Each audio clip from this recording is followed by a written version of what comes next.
안녕하세요. 고용서비스 기반과 김동현입니다.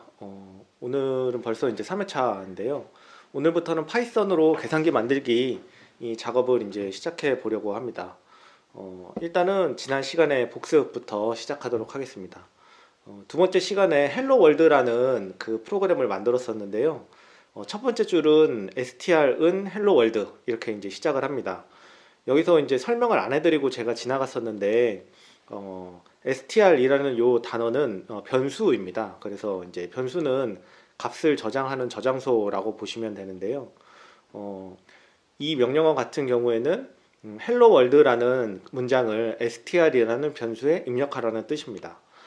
등호 하나를 쓰면 우리는 등호가 이제 A랑 B랑 같을 때 등호라는 걸 쓰지만 컴퓨터에서는 등호 하나는 오른쪽에 있는 값을 왼쪽에 이제 집어넣어라 라는 의미로 주로 사용합니다. 그래서 지금 같은 경우에는 헬로 월드에 있는 헬로 월드 값을 str이라는 변수에 입력하라 라는 의미로 사용했습니다. 두 번째는 이제 print라는 명령어였는데요. 이게 이제 str이랑 다른 게 괄호를 열고 닫고 하는 부분이 있는데 이게 이제 컴퓨터에서는 함수가 이렇게 생겼습니다. 그래서 이제 함수인데 함수는 특정한 기능을 수행하는 코드의 집합이라고 하는데 프린트라는 것은 여러분도 예상하시다시피 괄호 안에 있는 내용을 출력하는 함수입니다. 그래서 우리가 지난 시간에는 프린트하고 괄호 열고 str을 넣었었죠. 그럼 str의 내용인 헬로 월드가 출력되는 것을 확인하셨습니다. 함수는 그림으로 보면 이제 이렇게 생겼어요. 인풋 들어가는 부분, 그 다음에 펑션 작용하는 부분, 그 다음에 아웃풋 결과물 나오는 부분이 있는데 프린트 같은 경우에는 결과물이 없는 함수고 그냥 출력만 해주고 끝나는 함수고요. 저희가 이번 시간에 활용할 여러 다른 함수들은 아웃풋, 이제 출력값들이 있습니다. 참고로 이제 프로그래밍에서는 인풋 값을 파라미터 또는 이제 아규먼트라고 부르고요. 출력 값을 리턴 밸류라고 부릅니다. 마지막으로 이제 지난 시간에 짰던 그 두 줄짜리 프로그램 헬로 월드가 사실은 저장되어 있진 않거든요. 그래서 그걸 다시 보려면 다시 이걸 다 쳐야 되는데 파일로 저장하려면 어떻게 해야 되는지도 한번 보여드리겠습니다. 아이들이라는 그 파이썬 그 실행하던 메뉴는 기억하실 것 같아요. 거기서 저희가 이렇게 이제 됐었는데요. 파일에서 뉴 파일 선택하시고 여기서 이제 작성을 하면 됩니다. 스트링은 헬로 월드 그리고 프린트 str 이렇게 한 다음에 이 프로그램을 실행시키려면 여기 run 메뉴가 있거든요. run module이라는 거를 실행시키시면 실제로 이제 세이브를 한 다음에 실행을 시켜줍니다. 세이브는 연습에 헬로 월드 이거는 이제 제가 이름을 지은 거고요. 파일 이름을 지은 거고 이렇게 해서 실행을 하면 헬로 월드가 실행되는 거를 보실 수 있습니다. 이렇게 하면 이제 이렇게 파일을 하나 작성해 놓으면 언제라도 바로 불러서 실행하실 수 있게 되고요. 계산기도 이런 형태로 작성을 할 겁니다. 참고로 여기 보시면 이제 확장자가 py로 정해지는데요. 파이썬 파일을 작성하면 이런 식으로 확장자가 py로 이제 정해지게 됩니다. 예, 여기까지가 복습이었습니다. 이제 계산기 만들기 과정에 대해서 설명을 드릴 건데요. 계산기 만들기 과정은 크게 세 단계로 이루어진다고 보시면 됩니다. 그래서 각 단계마다 끊어서 이제 강의를 만들려고 하고요. 오늘은 이제 첫 번째입니다. 계산기의 외형을 만드는 겁니다. 계산기 외형은 크게 보면 표시창, 숫자가 나오는 부분이죠. 그 다음에 숫자 버튼 부분, 그 다음에 연산자 버튼 부분, 이 세 가지 부분으로 되어 있습니다. 계산하는 기능을 만드는 거는 이제 버튼 만든 다음에 실제로 이제 그게 작동하도록 만드는 건데 사실은 이 부분이 이제 프로그래밍에서는 가장 핵심적인 부분이라고 볼 수 있고요. 이 계산하는 기능을 만들기 전에는 실제로 모양은 계산기지만 작동은 전혀 하지 않는 그런 계산기 형태의 껍데기만 보실 수 있습니다. 그래서 이 다음 강의에 계산하는 기능을 만들면 이제 수식 계산하는 것까지 보실 수 있게 되고요. 저희가 모처럼 계산기 만들기 프로젝트를 하니까 좀 더 기존에 우리가 알고 있는 계산기보다 조금 더 좋은 기능을 만들어 보자 라고 해서 여러 가지 이제 기능들을 생각해 봤습니다. 키보드 입력은 뭐 지금 윈도우 계산기에서도 되지만 우리가 필요한 클립보드 기능이나 항상 위에 이제 프로그램이 머무르게 하는 기능이나 이런 것들도 구현이 가능하거든요. 그래서 이제 5번째 5차 강의에서는 추가적인 기능 만드는 부분도 같이 해보겠습니다. 참고로 그 5번째 강의, 그러니까 제 5차 강의 계산기 만들기 마지막 강의는 심화 과정에 해당하니까 좀 이게 시간이 없거나 어렵다고 느껴지시는 분들은 2번째 것까지만 들으셔도 크게 문제는 없습니다. 저희가 다 만들게 되면 이런 형태의 이제 계산기를 가지게 볼 수 있게 됩니다. 실제로 실행하면 계산도 되고 여기 있는 계산된 값들을 요 클립보드에 저장하고 또는 가져올 수도 있고 이런 식으로 이제 쓸 수 있게 됩니다. 그리고 이제 예습하는 차원에서 2가지를 먼저 설명드리려고 하는데요. 첫 번째는 라이브러리, 모듈이라고도 부르는 겁니다. 이게 이제 뭐냐라고 하면 왜 이걸 먼저 설명드리냐면 계산기 프로그램 시작할 때 제일 먼저 나와요. 그래서 이제 이것부터 먼저 설명을 좀 드리는 게 좋을 것 같아서 이렇게 만들어 봤는데요. 쉽게 말하면 나보다 더 뛰어난 프로그래머가 미리 함수들을 만들어 놓은 겁니다. 그래서 그 함수를 구현하지 않고 그냥 가져다가 쓰기만 하면 그 사람이 만든 함수를 나도 쓸 수 있는 겁니다. 뭐 쉽게 생각하시면 다른 사람이 써놓은 보고서를 내가 가져와서 카페에서 붙여서 쓴다라고 생각하셔도 되고요. 라이브러리의 내용을 파악하려면 이제 도큐먼트라는 거를 봐야 되는데요. 뭐 프로그래머가 되려면 도큐먼트를 굉장히 많이 읽어야 되겠지만 우리는 지금 뭐 쓰는 함수가 몇 개 안 되기 때문에 이 강좌만 그냥 들으시면 크게 무리는 없다고 생각합니다. 라이브러리를 읽어드리는 방식은 import라는 명령어를 쓰는데요. 이따가 보여드리도록 하겠습니다. 2번째는 주석, 코멘트라고 부르는 건데 이 주석은 프로그래밍과는 전혀 관련이 없이 프로그램 코드의 내용을 이제 설명해주는 그런 부분입니다. 그래서 쉽게 말해서 좀 이제 지금은 저희가 굉장히 짧은 프로그램을 만들지만 100줄, 200줄이 아니라 뭐 1000줄, 10,000줄, 20,000줄 되는 것들을 할 때는 내가 만든 프로그램이 어떤 내용인지 모르게 되거든요. 또는 다른 사람이 쓴 내용을 내가 알아보거나 내가 작성한 프로그램을 다른 사람이 봐야 되는 경우도 생기기 때문에 그럴 때 이제 사람을 위해서 붙이는 부분이 주석입니다.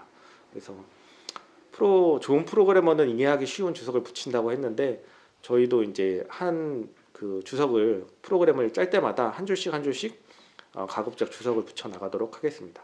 주석문은 샵 버튼을 샵 그 키를 샵 문자를 먼저 넣으면 이제 주석문으로 인식하고요. 그 부분에 대해서는 프로그래밍 툴, 그러니까 컴파일러에서 이것을 동작하도록 하지 않습니다. 그러니까 한마디로 무시됩니다. 예. 계산기 만들기 이제 들어가기 이제 직전인데요. 어떤 방식으로 만들지에 대해서 설명을 드릴게요. 첫 번째로 계산기의 바깥 틀을 만들 겁니다. 그래서 바깥의 모양을 이제 처음 만들 거고요. 2번째로 디스플레이, 숫자 들어가는 부분을 만들어서 여기 붙일 겁니다.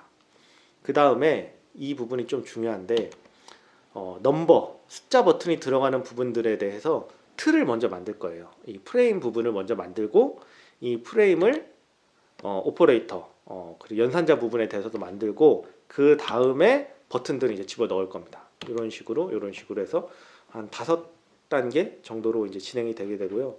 참고로 이렇게 프레임을 만드는 이유는 뭐 프로그램을 한 번만 하면 괜찮은데 예를 들어서 번호판과 연산자판을 서로 위치를 바꾸고 싶다던가 뭐 크기를 바꾸고 싶다던가 할 때 일일이 다 바꿔주지 않아도 하나만 바꾸면 이제 전체가 다 바꿔질 수 있는 그런 기능입니다. 파워포인트 해보신 분들은 그룹으로 지정하면 그 전체를 이렇게 왔다 갔다 할 수 있게 되는데요. 그런 기능이랑 되게 비슷한 거라고 생각하시면 됩니다. 예, 일단 설명은 다 드렸고 이제 직접 프로그래밍 하면서 보여드리도록 하겠습니다.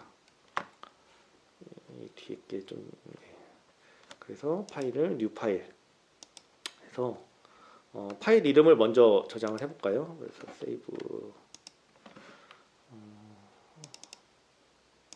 클립보드를 저희가 나중에 구현할 거기 때문에 클립보드 계산기라는 의미로 CB 칼큘레이터의 준말 CB 칼크로 이름을 짓겠습니다.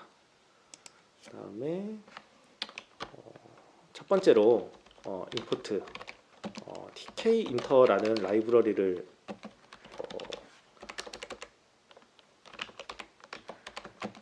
이제 호출할 건데요. 이렇게 되면 이제 tkinter라는 라이브러리를 활용할 수 있게 되는데, 이게 뭐냐면 그 우리가 윈도우에서 보는 버튼이나 안 그러면 텍스트 창이나 이런 것들을 이제 활용할 수 있도록 해주는 라이브러리입니다. 일단 지금 설명만 들어서는 아직 잘 이해가 안 되실 텐데요. 바로 보여드리도록 하겠습니다. 첫 번째로 계산기 첫 번째 단계로 계산기의 전체 화면 윈도우를 생성하겠습니다. 그래서 윈도우를 생성하는데 tk.tk 이렇게 한 다음에, 이게 이제 저희가 작성한 첫 번째 코드인데요. 이거를 한번 실행을 시켜 보겠습니다. 처음에는 run 모듈 이런 식으로 실행을 시키면 이런 식으로 이 창 하나가 만들어집니다. 사실은 이 창을 만드는 게 지금 한 줄로 해서 굉장히 쉽게 느껴지실 수도 있는데, 사실은 굉장히 많은 것들이 기능들이 들어가 있습니다. 이렇게 최대화, 최소화하는 기능도 들어가 있고, 이 밑으로 이제 내리는 기능도 들어가 있고, 그 다음에 이제 내려버렸네요. 그 다음에 뭐 여기 있는 TK라는 제목도 들어가 있고, 그 다음에 요 위에 타이틀 부분이랑 몸체 부분도 나눠져 있고, 이런 것들을 다 구현하지 않아도 한 줄만 쓰면 그냥 기본적으로 저희가 이런 것들을 활용할 수 있도록 해줍니다. 어찌 보면 대단히 놀라운 기능인데, 사실은 대부분의 프로그래머들이 그냥 있는 듯이 씁니다. 예. 첫 번째로 이제 윈도우 만들어 봤는데, 한번 그 TK라고 이름이 붙어져 있는데 그거는 좀 이상하니까 이름을 한번 정해 보도록 하겠습니다. 그래서 윈도우 타이틀을 정해서 12 이런 식으로 이름을 정해놓고 다시 F5키를 눌러서 실행을 해보겠습니다.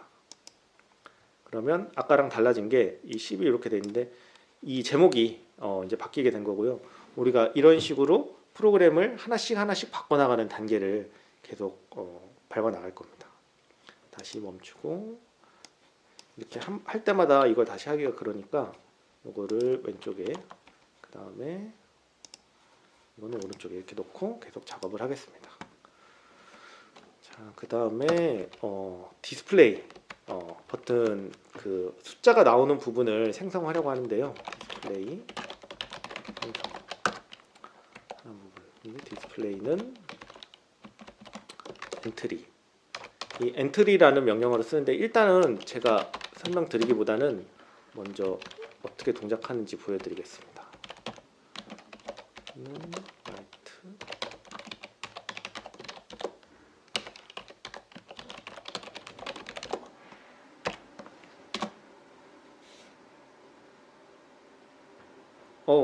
이게 이제 에러가 났는데 제가 실수를 했네. 여기 DK를 썼어야 되는데, 죄송합니다.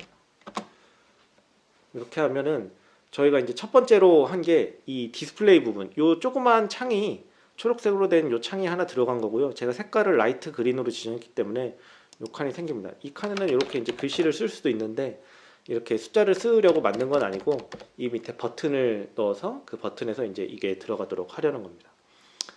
근데 참고로 여기까지 이렇게 올 때 아마 제대로 되지 않으시는 분들이 되게 많을 거예요.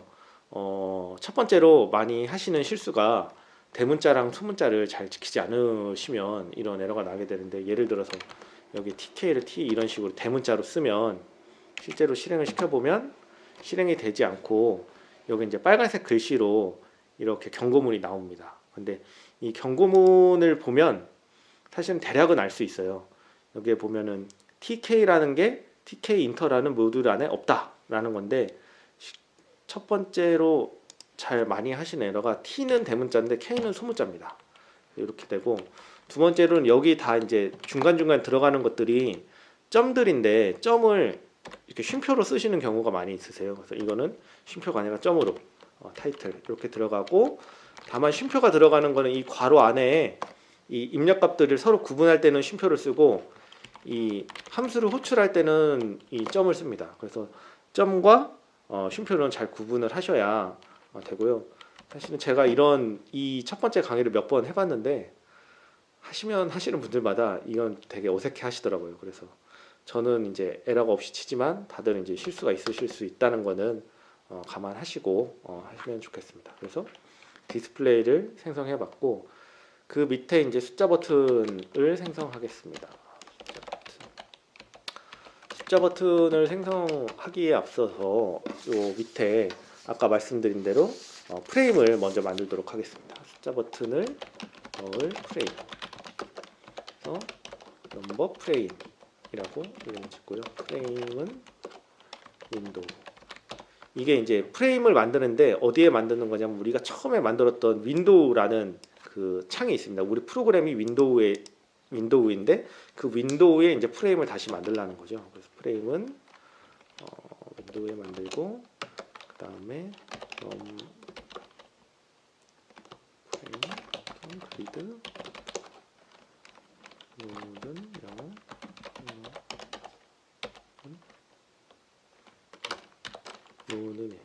로우는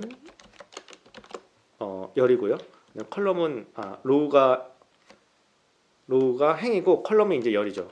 이게 이제 무슨 의미냐면 이 그리드라는 부분은 우리가 만든 것들을 위치시키는 거예요. 그래서 첫 번째 넘프레임 그리드라는 것은 이 디스플레이 그리드는 이걸 쓰지 않으면 이렇게 들어가면 로우는 0, 컬럼은 0. 둘 다 이제 0으로 들어가는데 이 다음 줄에 이제 입력을 하라는 겁니다. 실제로 실행을 시켜보면 죄송합니다. 제가 또 DK를 빼먹었네요. 이 밑에 이제 들어갔는데 이게 이제 빈 칸만 들어간기 때문에 아직 뭐가 보이진 않고요. 실제로 숫자 버튼을 하나 넣어보면 보실 수 있습니다.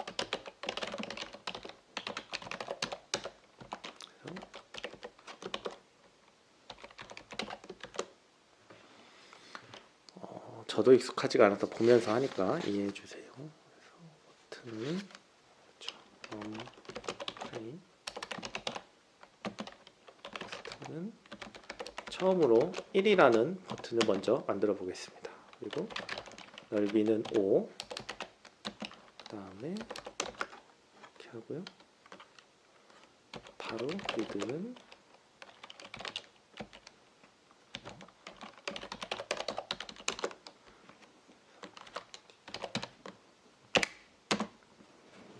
이렇게 하면 첫 번째 1번 숫자 버튼이 들어가게 됩니다.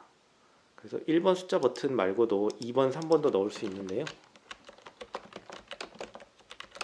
이런 식으로 복사를 한 다음에 2번, 3번을 넣고 로우를 0이 아니라 1, 2 이런 식으로 입력을 하면 1, 2, 3 이런 식으로 이제 버튼이 들어가는 걸 보실 수 있습니다. 이게 이제 보통은 첫 번째 시간을 하면 여기까지 하면 다들 이제 지쳐 하세요. 이게 프로그래밍을 전혀 안 하시는 분들이 이렇게 뭐 프로그래밍 틀을 만들고 하나 두 개 만드는 것까지만 해도 지치시는데 영상이다 보니까 잠깐 멈추고 다른 거를 하고 보실 수도 있으니까 일단 계속 해보겠습니다. 그런데 이렇게 해서 숫자 버튼을 넣으면 저희가 1, 2, 3, 뭐 4, 5, 6 해가지고 다 넣을 수 있겠죠. 근데 이런 식으로 넣을 거면 우리가 도대체 왜 프로그래밍을 하냐, 이럴 거면 다 그냥 말하자면 사람을 시키지 뭐 이렇게 생각하실 수도 있고, 사실 단순 반복 작업을 이렇게 하는 게 꼭 바람직한 건 아니거든요. 예를 들어서 이런 식으로 단순 반복 작업을 하면 이런 식으로 넣을 수는 있지만 사실은 뭐 이것보다는 여러 가지 반복되는 일을 하는 방법에 대해서 좀 더 알아보고 다시 그 방법을 활용해 보겠습니다. 반복되는 업무를 하기 위해서 프로그래밍 언어에는 그 반복문이라는 거를 제공하고 있는데요. 가장 기초적으로 포문이란 게 있습니다. 그래서 우리가 반복하는 거는 뭐 되게 구구단 같은 거를 되게 많이 반복하니까 반복을 어떻게 하는지 한번 보여드리겠습니다. 그래서 구구단은 보통 1부터 9까지 입력을 하잖아요. 그래서 넘버는 우리가 몇 단을 할지 입력을 한번 받고, 그다음에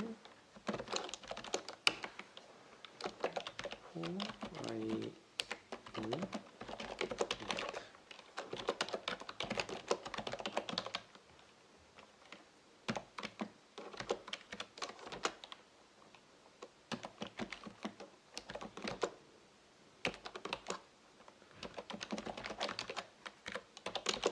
간단한 프로그램을 짜보면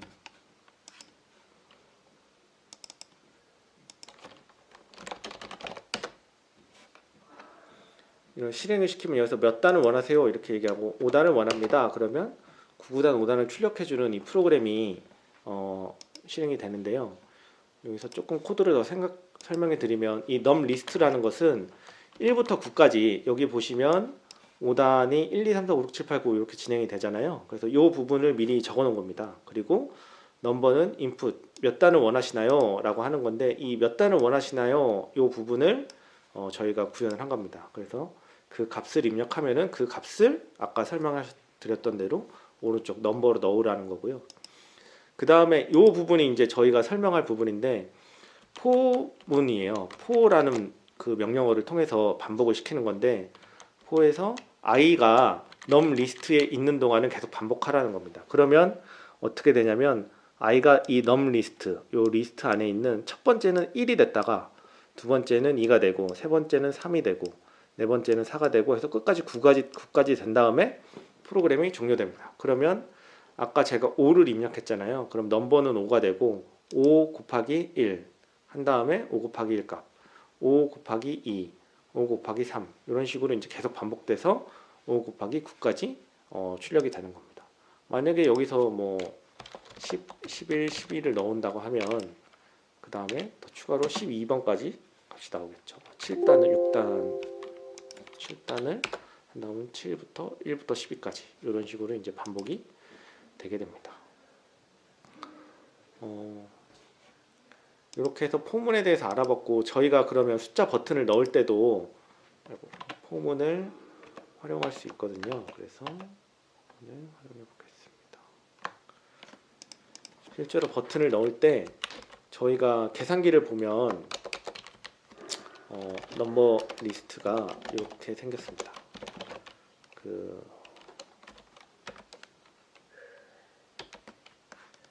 맨 처음에 7, 8, 9부터 시작하죠. 7,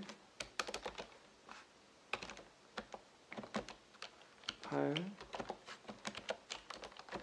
9, 4, 5, 6, 1, 2, 3. 그 다음에 마지막 줄에는 0 들어가고요. 그 다음에 소수점을 위해서 점 들어가고 마지막 등호까지 들어가게 확인을 하면서 보면 그래서 버튼에 들어가는 텍스트가 이 num 리스트에 있다고 보고요. 그 다음에 실제로 점 버튼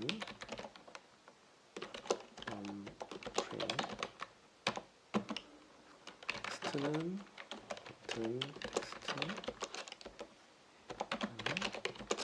넓이는 5 하고 위치를 이 행과 열을 정할 때 로우와 컬럼을 정하게 되는데 이 값을 조금씩 변화시켜 주면서 집어넣으면 됩니다. 근데 처음에는 잘 이해가 안 되실 테니까 일단은 R 값만, 로우 값만 1씩 증가시켜 보는 형태로 하겠습니다. 그러면 어떻게 진행되는지 보시죠. 이런 식으로 넣으면 이 위에서부터 7, 8, 9, 4, 5, 6 이런 식으로 쭉 들어가게 되는데요. 실제로 우리가 원하는 거는 7, 7, 8, 9, 4, 5, 6, 1, 2, 3, 0, 점, 등호 이렇게 들어가는 거잖아요. 그렇게 하려면 처음에는 R 값이 아니라 C 값이 먼저 증가해야 됩니다. 그래서 C는 C 플러스 1이고 만약에 이게 이런 식으로 작성을 한다고 하면 작성을 시키면 이런 식으로 들어가 있죠. 7, 8, 9, 4, 5, 6, 1, 2, 3, 0 이런 식으로 들어가는데 이게 이제 3개가 지날 때마다 C 값이 하나씩 증가할 때마다 오른쪽으로 붙으니까 3이 넘을 때마다 if C가 2보다 크면 C는 다시 0으로 하고 R은 한 칸 더 들어가도록 해보겠습니다. 그러면 이런 식으로 들어가게 됩니다. 우리가 원하던 대로 이렇게 입력이 된 거고요. 이것과 마찬가지로 연산자 버튼도 똑같이 넣고 한번 오늘 강의를 마무리하겠습니다. 연산자 버튼을 넣는 것은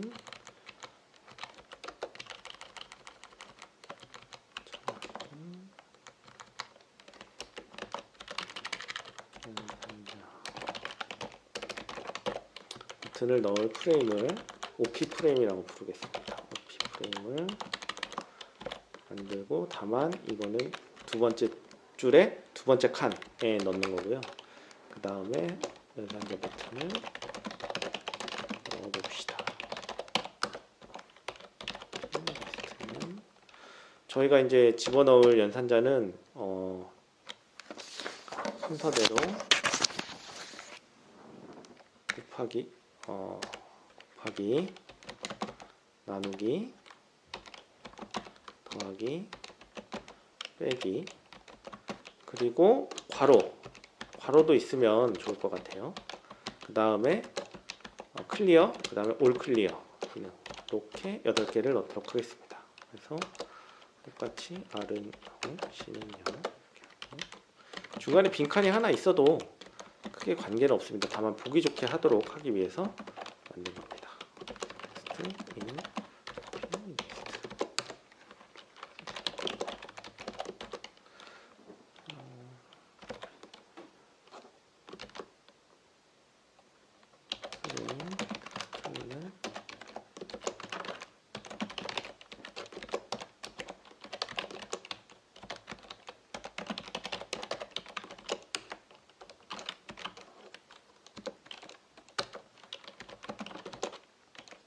C가 이거 두 칸으로만 되어 있기 때문에 C가 1보다 크면 C는 0, R은 R 플러스 1 이렇게 바꾸도록 하겠습니다.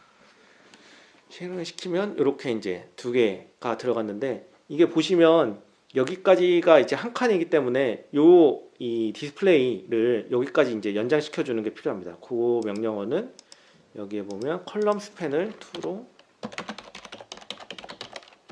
하면은 이렇게 들어가야 됩니다. 컬럼이 너무 디스플레이가 너무 기네요. 그래서 보기가 싫으니까 한 35 정도로 다시 조정을 하도록 하겠습니다. 예, 됐습니다. 외형을 만드는 거는 여기까지고요. 제가 좀 빠르게 진행을 했는데 실제로 해보니까 되게 힘들 것 같다는 느낌이 드네요.